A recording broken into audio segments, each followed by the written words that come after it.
மாறி போன போதும் இது தேறு போகும் வீதி. வாரி வாரி தூற்றும் இனி யாரு உனக்கு நாதி.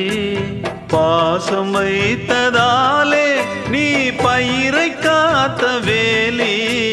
பயிரை காத்த போதும் வீண் பழியை சுமந்த நீதி. சாமி வந்து கேட்டிடுமா, வீண் பழியை தீர்த்திடுமா. விண்ணுக்கும் மண்ணுக்கும் சம்பந்தம் உண்டுன்னு சொன்னது யாரு? அது மன்னவன் பேரு. அந்த வானத்தை போல மனம் படைச்ச மன்னவனே, பனி துளிய போல குணம் படைச்ச தென்னவனே.